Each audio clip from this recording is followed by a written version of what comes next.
In a previous video, we looked at percentage increases and decreases. In this video, I want to look at what happened when we want to perform a percentage increase over and over again. So let's look at a single percentage increase as an example first, just to remind ourselves. Imagine that we want to increase $28 by 15%.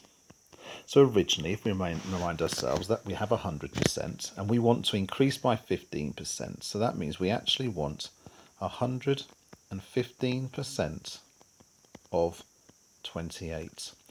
Now, percent means divide by 100, so that actually means 1.15 of means times 28, and we get our answer of $32.20. What about if we have multiple percentage increases? Well, let's change our example.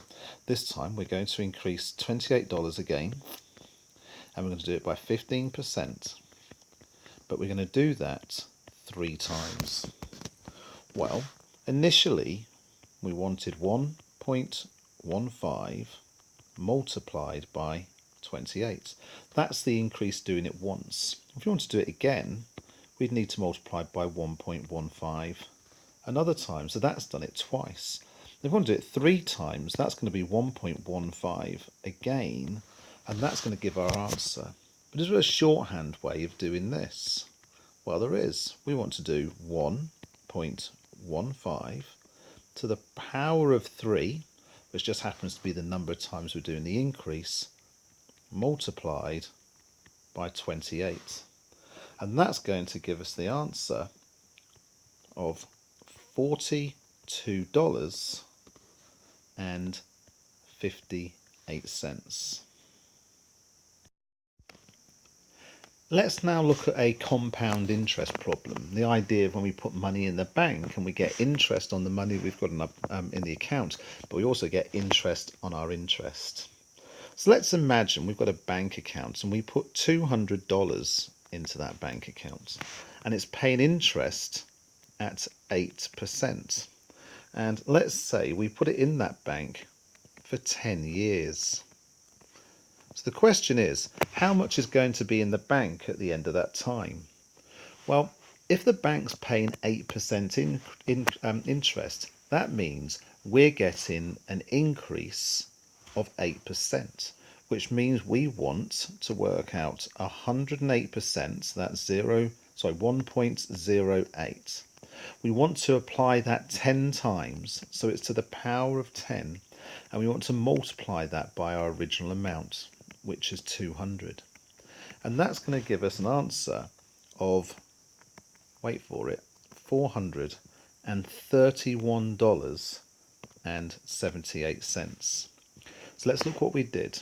We had 8% increase, so that's 108%, which in decimal form, which we want to use, is 1.08. We wanted to apply that 10 times because we did it for 10 years, so we raised to the power 10. And then we've got to multiply that by our original amount of money we put in, 200. Here's some questions that you can try.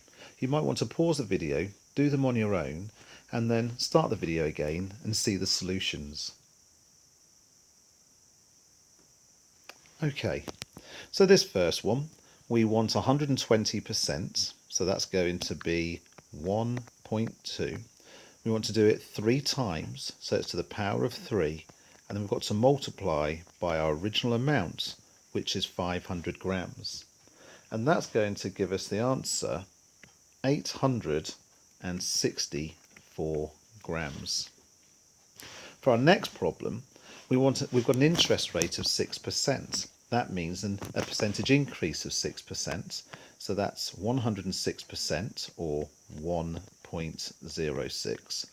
We're going to do it over 5 years, so we're going to do it 5 times, so it's to the power of 5, multiplied by our original amount, which is 300. That is going to give us an amount there of $401.47. Finally, here are 2 questions that you can try on your own. See what answers you get. Discuss your answers with a friend and see how you've done. I hope you found this tutorial helpful.